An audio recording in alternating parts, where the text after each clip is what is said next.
For AI-empowered user testing, we are delighted to be joined by Verena Seibert-Giller. As the owner of UX Psychology EU, Verena leverages her PhD in psychology and almost 30 years of experience in usability and user experience to help major industries and organizations develop projects, strategies, and solutions that are based on behavioral and cognitive science from all around the world. So her mission is really to make a big difference for her clients, helping them understand and influence the human user behind the screen. And in addition to that, she also contributes to the development of standardized certifications for UX professionals, such as some of you, I'm sure, in the webinar today, and also products as a board member and master trainer of the UXQCC. So delighted to have Verena with us today. And our second guest is very familiar to me in the sense that he is actually my boss. So I am delighted to introduce Markus Pirker as well, the CEO and founder of Userbrain. So just a little bit about Markus. Markus's journey began over a decade ago, co-founding one of Austria's standout UX agencies. You might have heard of it. It's called Simplease. So over their lifespan, they've helped clients like Nokia, Siemens, and Red Bull build products that people love to use. Time and time again, Simplease were faced with a need to find a tool that could carry out fast, simple, and affordable user tests, which was a product they couldn't find. So they decided to build it. With a panel of around about 120,000 active testers now, Userbrain is pretty much the go-to user testing tool for brands like Amazon, Spotify, Porsche, and others seeking UX improvements on their digital products. Markus also co-authored 2 UX-centric books, which you might have read, shedding light on how UX and user testing work in practice. And he's shared his expertise in multiple universities around Europe, mentoring over 1,000 UX professionals in more than a decade of teaching. So delighted to welcome Markus and Verena to today's chat. And I will be leaving the stage now, and I'll hand over to Markus and Verena, but I'll be in the chat, dropping a few links. And I'm always there to answer a few questions, or if you have a question for Markus and Verena, please feel free to ask in the Q&A or in the chat, and I'll make sure to ask them in the Q&A towards the end of the session. So Markus, over to you. Thank you, Ewan. So thank you all for participating in today's webinar. Thank you, Verena, for your time. I really appreciate the input as a psychologist into AI. So great to have you here. And without further ado, let's delve right into the world of AI in user testing. So as we all know, user tests in general are the most efficient method for identifying problems with your solutions, so be it your app, your website, your prototype you're working on. And with user testing, you're gaining insights into real human behavior. So you can see how people really behave and hear what they think, because they're thinking out loud. And with continuous testing, with continuous user testing, you can create products that people really love to use. So it's a great method in your toolkit. But interestingly, user testing is a little bit like sports, because if I say this, pretty good method for identifying problems, everyone agrees. So everyone agrees that it's important. Everyone agrees that the benefits are tremendous, but very few people manage to do it on an ongoing basis. So why is that? The reason is pretty simple. So the reason is that traditional user testing is just simply a lot of work. You need to recruit the right participants. You need to plan the testing sessions. You need to moderate the sessions. You need to analyze the insights. Everything takes, a lot of time and effort. And trust me, I've been there. Ewan already mentioned it. So we've been running a user experience agency for more than 10 years now. I've done over 1,000 user tests and seen firsthand the challenges and the time sinks involved in running user tests. So You have to deal with no-shows. People just don't come to their appointments. You have last-minute cancellations. And furthermore, if you run moderated studies, they are in general quite time-consuming to set up. So you need to get the technology right, and quite time-consuming to conduct. So you need to moderate the sessions. You need, someone to tell the participants what to do. So good news is, if you're using a remote user testing tool like Userbrain, recruiting is already done. So you can tap into a pool of testers. You mentioned it, 120,000 testers on a pool.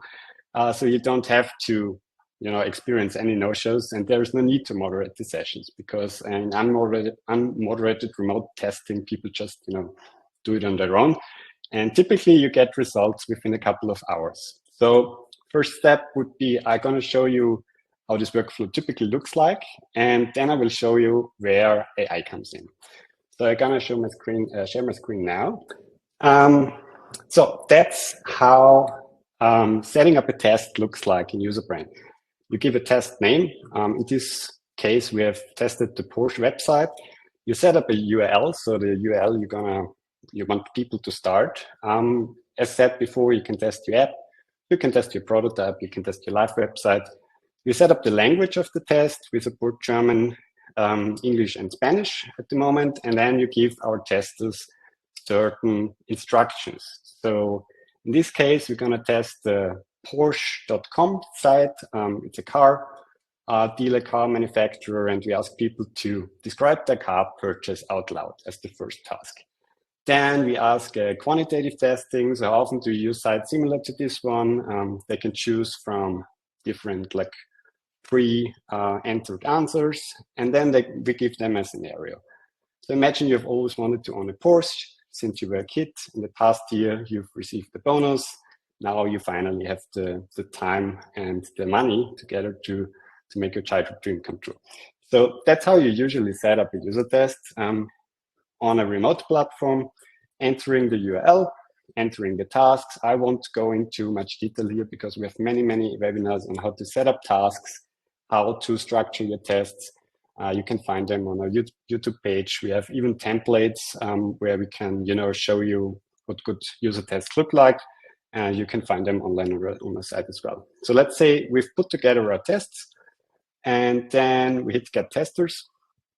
And then we select the demographics. In this case, we say, okay, we want to have testers on any device out of the United States with the age range between 18 to 35 years, female. And then we can even, screen for more criteria. In this case, we've set up a screener, which means that we ask people a question to qualify them for a test. In this case, we only want to test with people who actually own a car. So we ask them, okay, out of the following things, check all that apply. Do you own anything? A house, a laptop, a bicycle, a car. And in this case, we only let people take the test who actually say they own a car. So that's how you set up a test. That's how you select testers. You hit save, you click on continue. You say, okay, I want to have 4 testers with this criteria. You click on place order, and usually within a couple of hours, you have your results. So no need for any no-shows. So that's how the process of getting tests looks like. We have a couple of AI things going on under the hood, which are mainly for recruiting the right testers, making sure that we notify testers who might be a good fit for your test upfront. So there are quite a couple of things you don't actually see as a customer. So let's look at the next step. The next step would be analyzing the data. So you now have videos as a result of your test setup and of your recruiting. In this case, you have 3 different videos from 3 different people. And the next step is obviously analyzing the data and extracting actionable insights. So let's look into a test. In this case, it's a test from Rick. Rick tested the Porsche website. So you can see, this is Rick's screen. You can see his desktop. We record the whole screen, so you can see the Userbrain extension up there, which records the interaction and even shows the task. So if I click play here, the video begins to play. You can't hear him thinking out loud now because it's in my headphones, but he thinks out loud. He tells, what he's thinking when scrolling through the site. You can see the interaction. So that's how a typical user test looks like. So in this case, the video is 34 minutes long. So what's usually happening now as a researcher is that you need to watch the 34 minutes of data and then search for valuable insights within this 34 minutes of data. And analyzing user test videos is a little bit like a treasure hunt. So you search through a lot of footage to find valuable insights. And the challenge is to spot the important moments and the important feedbacks, which can be like finding hidden gems in among less relevant content of this video. So among the 34 minutes of content, there might be 4 or 5 minutes really, valuable insights. So if I found something, then the next step is logging it. So in this case, let's say that I found a problem on the Porsche site with the test, and Rick had a problem finding let's hope that this does not happen in real life, but the checkout button. What we do now is we log the time. So the time gets logged, and you click on the link, and then you get redirected to the exact timestamp that I've just selected. So that's usually how you run through your test. Manual note-taking, quite time-consuming, a daunting task if you have a pile of videos to go through, because that's just one test. It's 34 minutes. You might have 5 to 8, maybe even 10 tests you need to look through. We say, like on average, it takes you double the length of the video to analyze the test. So if you have a video that is 34 minutes long, it might take you up to an hour to manually analyze and annotate insights and things worth mentioning with this video. So it's simply overwhelming to analyze qualitative data, and it's often very time-consuming to extract actionable insights. And the next thing is you might miss things. If you're analyzing your tests like I am, then I often forget to mention positive things, which are pretty important, because if we don't, as a researcher, mention positive findings in our test, there might be the next iteration of the app, and they're going to throw out the positive features, the positive functions of the app. So we need to make sure to mention what is actually working great, so it does not get removed in the next iteration. So a lot of manual note-taking, as I just said, but what if there was a way to speed up the process and directly access the insights you need? And that's one thing we've been working on building at Userbrain for the last few months. And I'm going to show you a first step, which is automatically generating a transcript of your user tests. So as I've already said, the manual transcription is time-consuming and error-prone as well. So what is our solution? Our solution is an AI-powered transcript that not only saves your time, but also increases your accuracy in getting the data out of the things testers say. So you can scroll through the insights, you can search for specific keywords, you can simply copy and paste things the tester said in his test. It's just speeding up the process of logging insights. But obviously, our AI does not just transcribe. It understands the context as well. And what we're doing is we're just putting in everything we have, every data layer we have with the user test. We have the video layer, so the behavior of the tester. We have data about the tester, demographics of the tester. We have data about your task setup, the scenario, the questions you're asking. We have data across different testers. We have data on the task success rate, for example. We have the task completion rate. And we put everything together. And what we're doing now is we let the AI come up with specific parts of your user test that are, important, allowing you to focus on watching the videos and refining insights. So in this case, the AI came up with a couple of things completely automatically. Rick mentioned that he doesn't visit specific manufacturer websites like Porsche very often, stating that he goes to them more when looking for a new vehicle rather than a used one. So the AI sums up a couple of things Rick mentioned in his test. Rick liked the Porsche website, saying it was very nice and he had no trouble choosing the car. So what we're doing as well is, we're using direct quotes. So we're always trying to put the direct quote in relation to the thing the AI comes up with.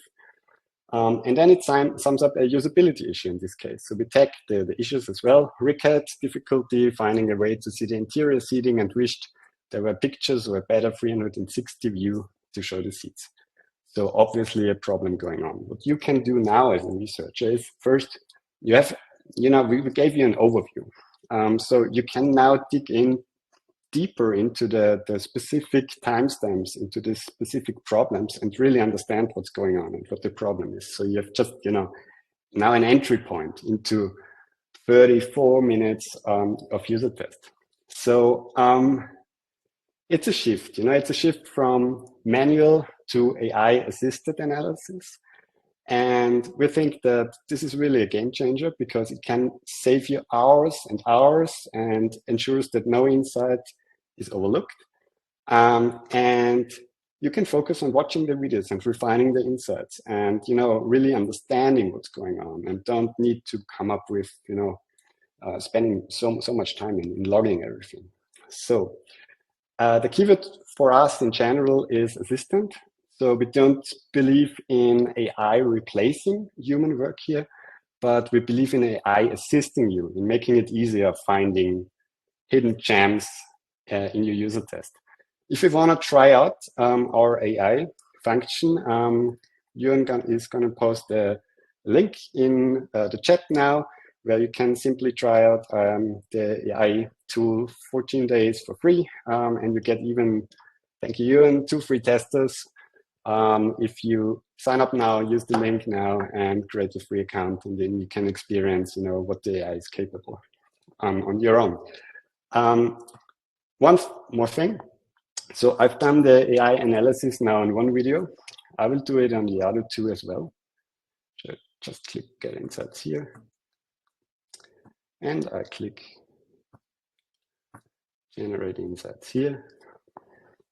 Okay. So the AI can streamline the reporting process as well. So because it helps you getting presentation ready reports to share with your team and the stakeholders. Because what we do now is we come up with a report tab, and the report tab summarizes all the data we have across different testers of a single test. So in this case, we have a single choice question. You can see, okay, 2 people rated sometimes, 1 rarely. And what the AI now does, it puts the quantitative question in context with the things people are saying. So you're going to learn more about, why has the single tester rated this question 2 out of, or sometimes. In this case, she rarely uses sites like this. There's a problem here with sites. When asked about how she uses sites similar to the one she was testing. So you just, get additional information on top of the quantitative test question in this case. So we are pretty excited about AI in general and about the future of AI, because we think that it speeds up the process of getting to your insights. It speeds up the process of analyzing. We have a couple of upcoming features like highlight reels, for example, where we can, the AI automatically identifies the start and end time of key moments in the user test. We will release AI to assist you in creating your user tests, so your tasks and scenarios, creating your screening questions, and even help spot trends across different tests and different testers as well. So we think that AI is about making user testing not just easier, but more insightful. And yeah, that's why we are really spending very many resources in developing features like the AI insights, for example. But the technology is only one part of the story, and it's all about human behavior after all. And I'm happy that Verena will now take us deeper into the psychology impacts of AI. So I'm gonna stop sharing my screen now, and the stage is yours, Verena. Thank you very much. So let me just share my screen. Very interesting.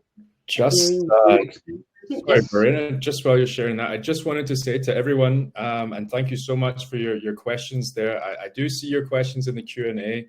I've made a note of all of them, and they will be asked at the end. So if you'd like to ask Markus or Verena a question, please feel free to add them in the questions tab, and we will get round to them at the end. So Verena, over to you.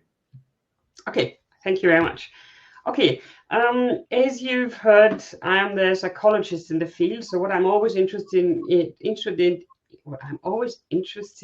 is the psychological part, really in depth, what's happening in the human brain, in all the things that really relate to what we are doing. Because I really find through 30 years of experience in this job in this area that we need to really dig deep into psychology to understand what people are doing and why they don't do things and as such. One very general thing is always how we feel determines our behavior, and how we feel also determines our capabilities. So when we know how our users feel about their emotions, about their current state they are in, we know lots of things that we can make more visible, how they come to decisions, why they do something, because we are completely dependent on how we feel in a specific moment. And when we think that we are kind of logical and not emotional, and that doesn't account for us, no, it's not. It's always, it works subconsciously, and it works for everybody. So we need to understand emotions to get further. And this is where AI can help us with, and this is what I'm going to try to kind of easily visualize for you how AI can help and what's happening at the moment. So let me start with a very easy explanation about emotions, because most people understand them differently than they are really processed within us. Let me just see, you see something. You have a screen, you look at the screen, and then something happens in your brain. So your brain, subconsciously, you have no influence on what's happening now. This is within a millisecond. The first thing your brain does, it checks your bodily state. It checks whether, how's your blood pressure, how's your, does anything hurt? Many things in your brain, you checks your body to find what state you are in. Next, what it does, it checks the context. It checks the physical context, the people you are in, the daytime, maybe even the area you're in, and the work you are doing at the moment, your task that you are currently carrying out, and so forth. And with these two information, which is lots and lots of information, your brain then starts working with this information, because in the end, it wants to come up with an emotion to tell you how you feel. And it does this like a couple of times a second. So it's something that's really going on continuously. And knowing your bodily state, knowing the context you're in, it has all the cognitive biases, which you probably have heard about. It checks the mental model which apply to the situations. Perceptual things come into play here, how we work the Gestalt laws, how we understand things, all the parts of memory limits, of cognitive dissonances. There's a huge bunch of psychology going on in the brain, and you have no idea that it's going on, because it's still subconsciously happening, and you cannot you cannot know what's happening in your brain, but then your brain kind of spits out the information to you consciously and tells you how you should feel at the moment. And then when you your brain lets you know how you feel at the moment, considering context and bodily state. By that, you come to how you proceed, what you say, what you will do next. But the principal idea is that this is very dependent on many things. So if you just think of you change, oh yes, put my numbers down here, which I also find critical. Your brain works on, has to process 10 million bits per second on information that it gets from internal things, which are bodily state also, and everything external your brain sees. And out of these 10 million bits per second, only 10 bits per second reach consciousness. So you can imagine the subconscious part in the middle of this slide. There's lots and lots of things going on. And if we want to understand the behavior of our people, if you want to know how they come to decisions, why they say something, why they choose something, we have to address the subconscious part. Otherwise, we will only do very face washing, but we will never really dig deep. Look at the time, perfect. So if I just change a small thing, like in the beginning, I had 3 people in my context, just changing one person might change the situation completely. I derive a completely different mental model, which I relate to. And in the end, I will come up with different emotions and different decisions, different things I say, different things that work. To give you an idea, which is really quite dramatically, had dramatic influences. In the 60s, there was Franklin, that was a judge in America. And he found that when people were like coming for bail, so whether they would during their processes with paying a fee if they could stay outside of prison until the case is settled, and if they had this hearing like in the morning, 90% were allowed to go on bail, so they need not stay in jail for the time of their when their process. No, it was a process, but you know what I mean. If for the same judge, the people came shortly before lunchtime, 90% were not allowed to go on bail. So these subconscious things that happened when the same data, just because on the one time the people were hungry, the judges were hungry or maybe fed up and bored and tired, came up with completely different results. And this all happens in the subconscious part. And this study that Franklin came up in the 60s completely messed up the American judicial system, and they changed everything. So we know that this subconscious part is extremely powerful and important. And it's the thing we need to relate to also with AI. Because if we imagine this whole subconscious part is kind of a black box. It spits out something and we don't really know what's happening inside. As psychologists, we've learned lots and lots of things that go on inside that we know in many ways how to address them. Not always, but in many ways. But this is where AI can come into play. And especially when, let's take the part of verbalizing things when people do remote usability testing. Think of the user saying something like, I thought that would work like whatever. We can relate that to mental models. So if we have this verbal expression, we can relate. This will probably address a mental model that the user did not expect. So we know how to relate this to something subconscious. And if we do that in lots and lots of cases, we have the possibility of AI to learn from many, many of those verbal expressions what mental models that relates to.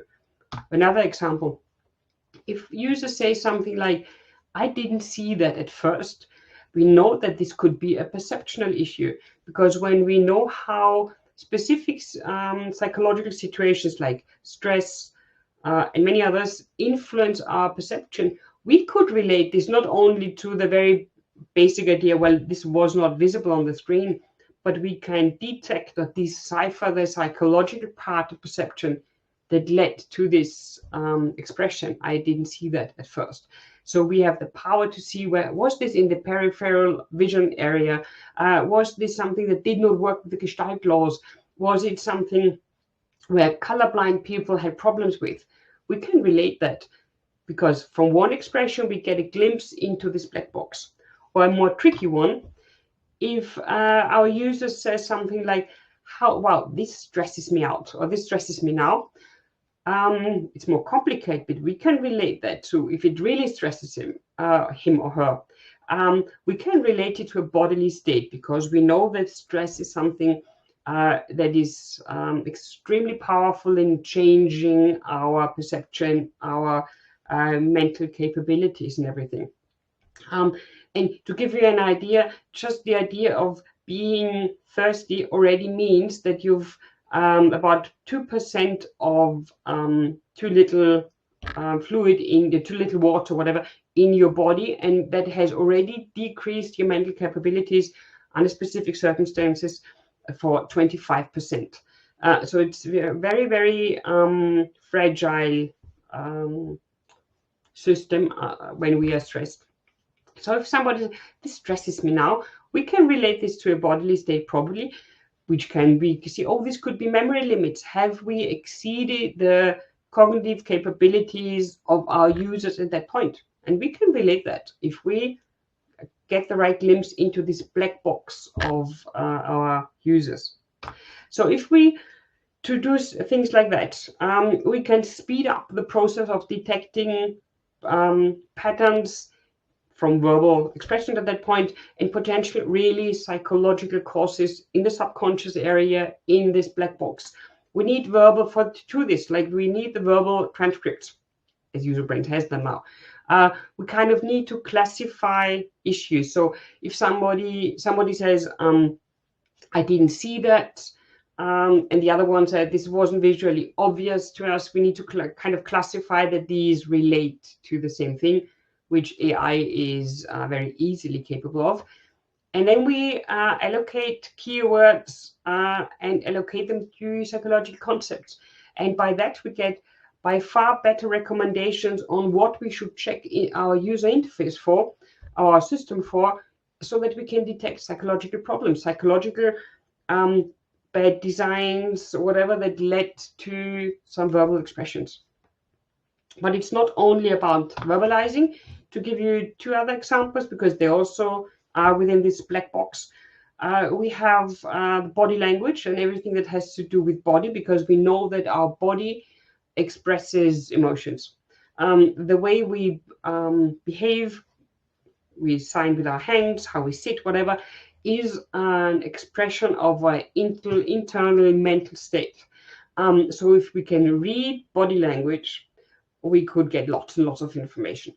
But the big but at the moment is reading body language. Really reading is very tough, because it's not very easy, because we humans are very good at it if we kind of really try it out, because we automatically include all the context. We include everything we know about the specific person. We know the task at hand. We know lots and lots of things around, which at the moment an AI cannot just read from seeing the person, because the moment the person, the AI does not have that information, like the history of the specific person, because some people they never move. So if they want to like use the hands, it has something completely different, a different expression if somebody always uses the hands.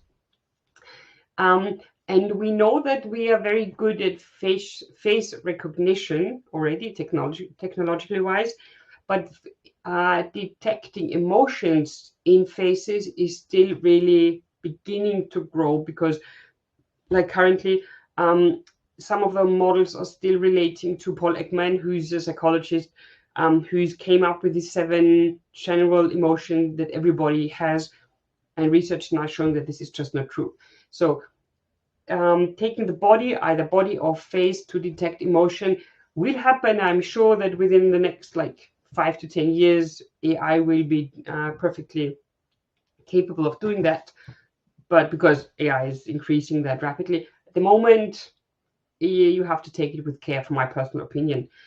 And also, we really have to take care that we have huge racist, ethnic, gender biases in the data, where we see that when people from different races, their emotional expressions are seen differently from AI, even though they should be the same. So take with care, but it will come. And the final one, context is really very, very complex. Like with me and my person, and interpersonally, we with other persons, it is really very differentiated. We have to distinguish it properly. Because environment, people, time, and whatever. So the influence of the context on everything is still also in the childhood, to that we can really address that with AI, but it will also come. And then we have those three parts that contribute to the subconscious work of our brain that we will address in the AI. So AI will allow us a glimpse into the black box of emotions origins in remote usability testing.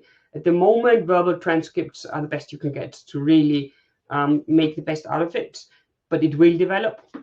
And I think it's very important, yes, by that we will facilitate better design decisions, enhance the UX of systems, products, and services, because we can automatically include more psychological insights, because currently we just have too little psychologists available for UX in the world, just too little at the moment.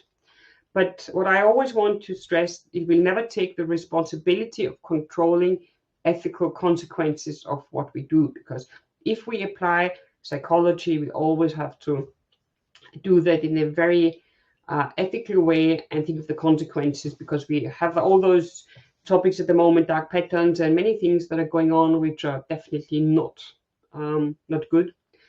And so when AI comes into play in remote testing and all those things, we have to be ethical about that also. So this was all I wanted to contribute to start the discussion on. Let me just stop sharing. What psychology can do. I hope I now stopped sharing the screen. Yep. So thank you for listening. Back to you. And thank you very much. That was extremely interesting from the psychological perspective of AI. And yeah, absolutely fascinating. So thank you, Verena, for sharing that presentation with us. It was a real treat for me as a marketer, particularly. So we've got quite a lot of messages in the chat, and we've got quite a lot of messages in the Q&A questions as well. It's going to be a little bit of a minefield, but I promise you we will get to your question. So please just be patient. Let's go in chronological order. So let's start from the start, if that makes sense. So this one is from Kazazi. And the question is, I have a question that can be answered at the end of the session. Okay, that's now. Do you think this new AI advancement can have a negative influence on the job market of UX research in the near future? So I would open that up to both of you. Markus, do you want to start? Yeah, I think it has a drastic influence on the job market of UX research in the near future. I wouldn't say that the influence is negative, because I think I said it in the demo of Userbrain as well. I think that AI is an assistant, and using AI can help you get your work done. The negative influence might be experienced by people who are not using AI, because they will be compared to people who use AI. And if you see it on a economic view, then you have someone who can, for example, come up with insights from a user test within 20 minutes maybe, and you have to compare that to someone who needs to do all the manual work, all the note-taking, all the transcription manually, and it might take you 50 minutes or 60 minutes. And just out of a efficiency perspective, I think that this is influencing the job market and UX research in general, because people will be compared against people using AI. So people using AI will be compared against people not using AI. That will happen. And I think that you have to really, stay up to date with these trends, because AI will drastically influence manual work process in the future. Verena, would you like to add anything from your perspective? I just agree to Markus. The one thing that I would completely agree completely. The thing that I would want to add is, like, it's very important that we always stress that AI is assistive, because that leads lots and lots of people who are afraid. It's like when I was afraid in the beginning in the 90s or 80s, when they were afraid that they would get a digital word processor. Everybody was afraid, but it changed the work. And yes, it made some things more efficient. So maybe the one or the other job got lost, but in principle, it's assistive. And this is what AI, especially within the next years, will definitely be. And I see the chance that we get more better products, better systems, because now more people can really exploit the potential of testing, whether it's remote, quantitative testing, qualitative testing. But it's a chance to make our world better, to get better systems, as long as we take care that we have not too many like racist or gender biases in the AI. But yeah. So I think in general, just to round that first question off, I think in some ways what we're saying is that it could have quite a positive impact on the sort of the UX research space. And therefore, it will be the UX researchers that adopt this technology that will be the ones that who will ultimately benefit. So I think that's that question answered. Thank you very much, Kazazi. Very thought-provoking question. And I'm going to move on to Sonia now. Does the AI compare patterns in various user tests and then provide summarized findings? So that's for Markus. Not at the moment, but very soon. So we are already working on that. I can confirm indeed that is being worked on. I'm not paid extra to say that or anything like that. That's actually happening. So let's keep moving on. I am conscious of time, but we will get through everyone's question. So Dominique asks, how does it work if I need the participants to sign NDAs? So I think that's in reference to Userbrain. If you need participants to sign NDAs, you have to put in like a special screening criteria that you want our participants to sign your NDA. And if they agree and if they sign it, then they get the test. So it's like not related to the AI at all. It's just related to the way people get into the test. So simple answer, you need to screen for it. Okay, thank you, Dominique. Thank you, Markus, for answering as well. So next question is also from Kazazi, actually, and it's again directed at Markus, I believe, but I'd also like to open it up with a slight variation afterwards to Verena. So Markus, how do you see the future of the product of Userbrain? Well, in general, what we want to do is we want to build the easiest tool to do user testing. And AI helps us with that because it's, as I said, pretty hard sometimes to extract insights from all the data. But one of the next steps is as well, taking care of the other step I showed you previously. So setting up tests, because that's for some people pretty hard as well, especially if you're just getting started with user testing, that you need to really, come up with tasks, come up with good scenarios. And if people do the remote user tests, you need to make sure that your task setup, your scenarios are working.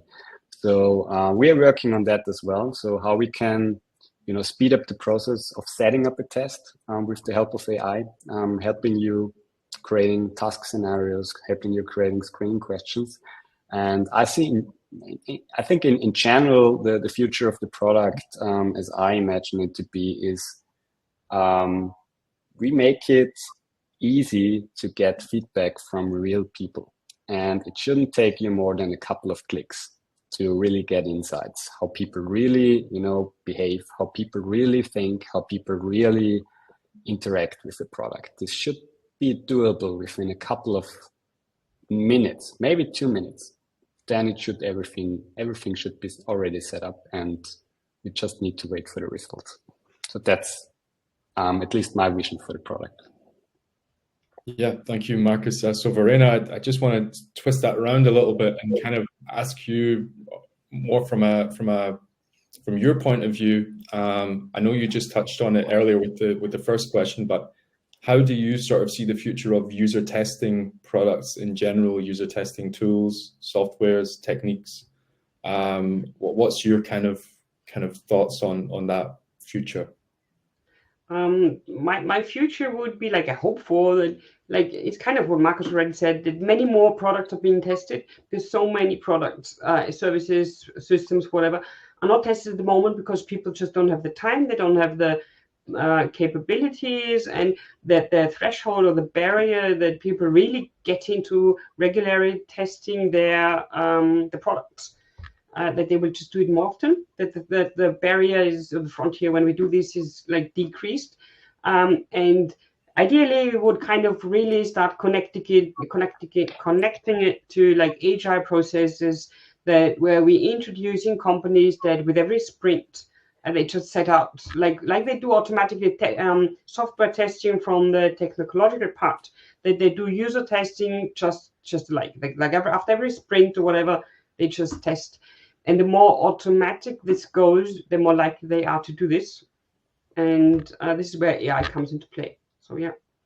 Yeah, fantastic. So ultimately, you kind of hope that this technology will lead to more automation and better integration of user testing into the workflow. Yeah, that's... If I say automation, it does not leave out the responsibility and that people take and think about what's the result. It won't automatically be derived into a design.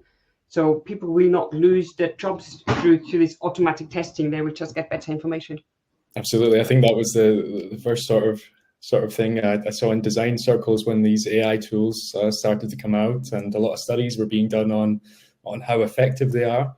And a lot of let's call them influencers online were harvesting a lot of engagement by asking designers if they thought their jobs were now unsafe because AI was going to take over. But I think we can all agree that that's not been the case, and hopefully in the future that's not the case either, because as you say, you're always, as an expert designer, you're always going to know more than an AI. So it's a good thing to remember and reiterate. So thank you. Next question is from Jan or Jan. I'm not sure on the pronunciation. Let's go with Jan. Jan asks, does the AI conclude synthesis from behavioral and attitudinal user observations? So I'll give that over to Markus. Yeah, the AI currently works with the transcript and any data we can extract out of your user test. For example, I said before, task success rate, time on task, the tasks you ask him, the type of site. So we look into the type of site as well. So we open the site and then check if it's, for example, an e-commerce site. So that's done automatically. And we have the layer of the video data, we have the layer of the tested data, we have the behavior in a way that it happens in the transcript. So what we don't currently do, because I saw another question related to that, is we don't actually on a visual layer and take the video and run any analysis on the behavior data of the video on it. We've tested this and it's not working, at least for us at the moment, because sites are just different and people are just behaving differently on different sites. So on a visual layer, we can't really get much data out of it. And I would say the main focus, so that the main thing our AI at least is currently working with, is 80% transcript. And we know that this is not 100% perfect, because you really just, work with the things the test says. And you don't really work with the things that are happening on the video or on the interaction layer. But it's at least from our internal tests the best, the best thing we came up with now. In the future, we're really interested in looking into more data from the video layer as well. So, for example, capturing different clicks or sites, changes in sites, switching between different pages, something like that. Yeah, thank you for the question, Jan, and thanks, Markus, for the detailed answer. The next one's from Anthony. Anthony asks, and I quite like this question, it's right up my street. He asks, our user base is rather specific, construction sales professionals. I agree, that is quite specific. And I think we are not able to capture this profession sufficiently in the screener/recruitment process. If we take other testers, how do we get them into the mindset that you are a construction sales professional while you're doing a test? So I think Markus kind of touched on it in his presentation at the beginning. And I think it all comes down to one word. And that word is imagine. And if you've ever attended a webinar with myself, or maybe Joel or John from the Userbrain team, this is kind of one of our pet subjects, because it's one of the questions that we get asked the most. I have a very niche audience. How do I put my testers into the mindset that they are doing this job, or they're a dog owner, or they like to bake cakes, or whatever it might be? And the answer is you create a very compelling and engaging scenario. Without seeing your tests so far, Anthony, obviously I wouldn't be able to comment any further or to give you any assistance. But what I'll do is, while Markus is maybe giving his answer to this question, I'll put a link in the chat to a recording of a previous webinar we did, where we give some quite actionable tips on this subject. So Markus, would you like to add anything to that? No, I think you answered it perfectly. So it all comes down to the scenario. So you need to come up with a scenario that really puts people into the shoes of your target audience. And this works great. So you don't really need to recruit your niche target audience, because it's really about, behavior. You're looking for human behavior. You're not looking for opinions. So you're not doing market research. You're doing user testing. So you really, try to spot problems in the behavior of people. So creating a great scenario, like Ewan said. So that's the key here. Yeah, couldn't agree more. Yeah, thanks for confirming that I'm not talking absolute nonsense, Markus. Yeah, thanks, Anthony. I'm just in the process of finding a link for you. I will post it in the chat before the end of the session. And if anyone else is interested, please feel free to watch all of our YouTube videos and like and subscribe and share with all your colleagues and friends. That would be fantastic. We have another question from Jan. I have a rather technical question. Jan says, does the AI part depend on LLM? If so, which one only? Or does it incorporate with visual recognition techniques such as UI or camera footage of the user? So, Markus. Yeah. I think I've answered this before, so at least the last part.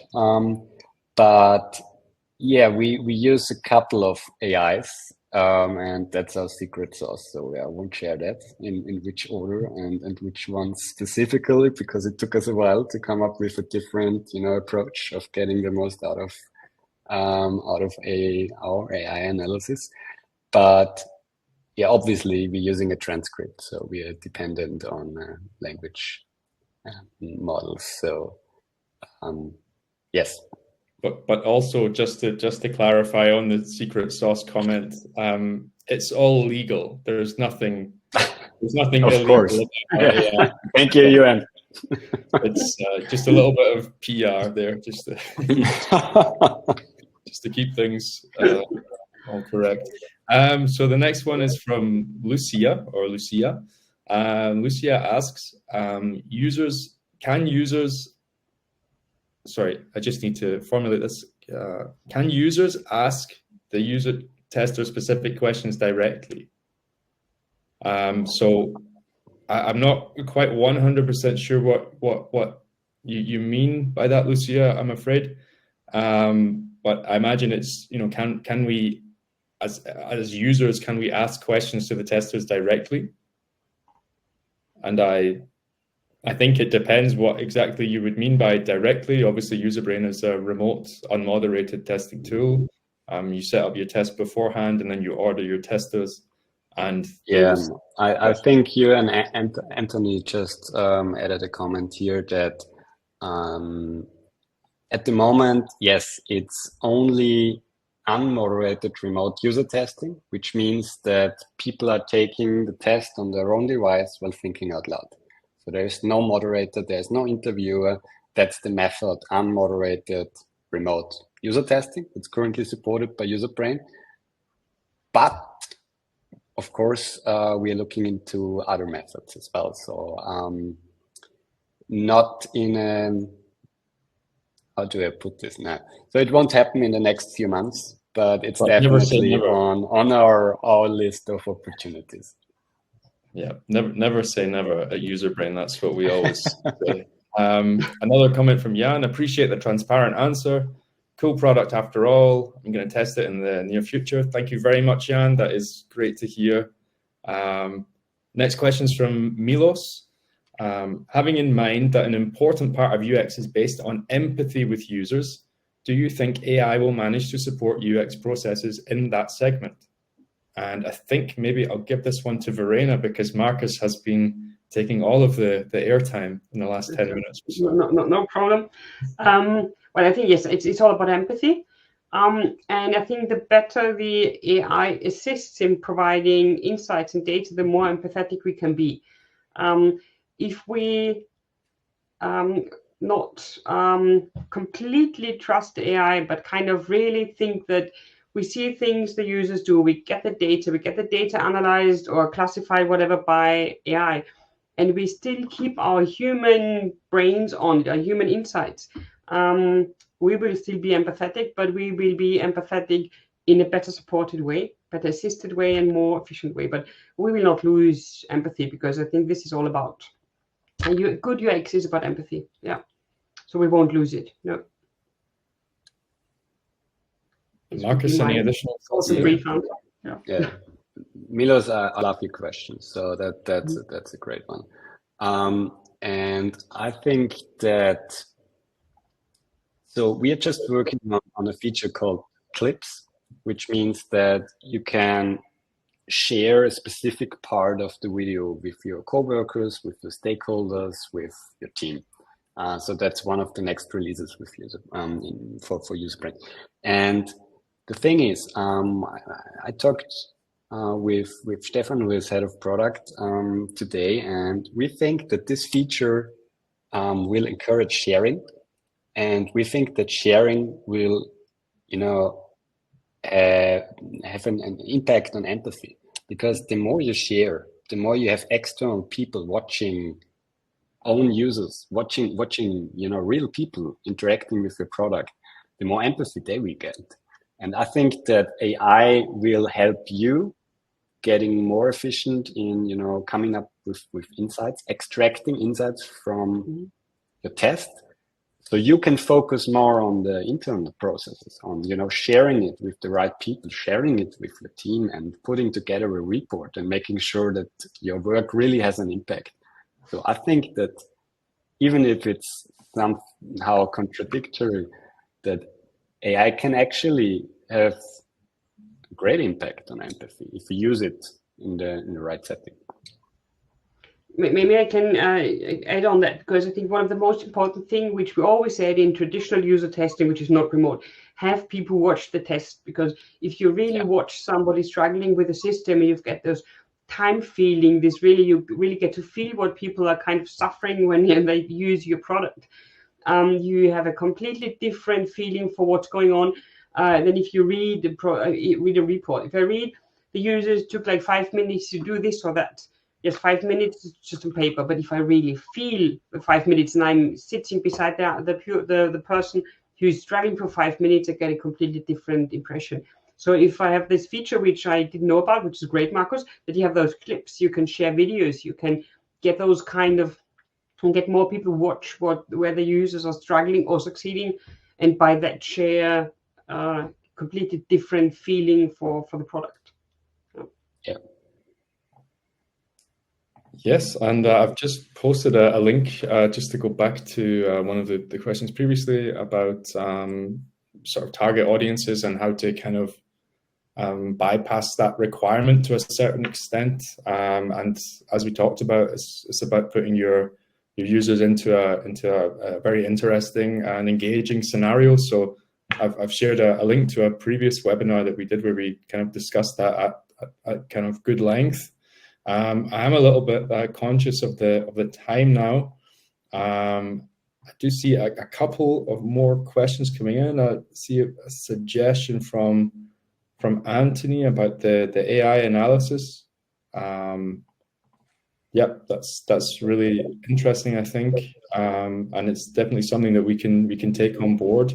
Obviously, I think as Markus said, this is a feature that's kind of constantly in development. Obviously, it's been live since June, but we're always looking for ways to improve it and perfect it if that is ever possible. But yeah, so thank you very much for the suggestions.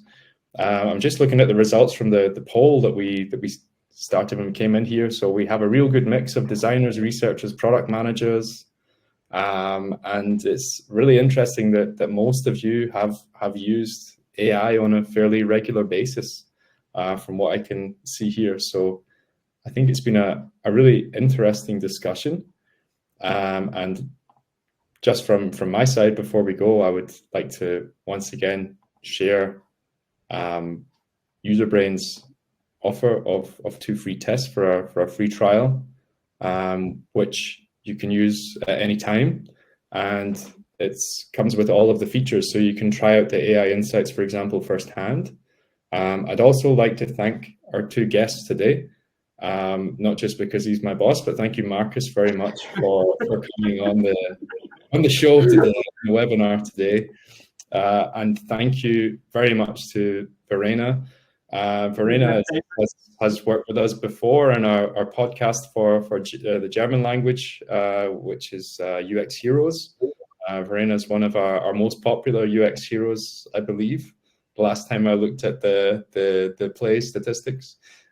So yeah, Verena, it was a real pleasure having you on today. Thank you very much for your time and your insight and your presentation. And yeah, thank you very much to everyone who contributed in the chat and the polls. And yeah, thank you very much to everyone who came, to everyone who registered, watching this now on the recording. Hello, thank you for joining us at a time that was convenient for you. Don't worry, we won't hold it against you. And yeah, we're looking forward to seeing you at the next webinar, whenever that may be.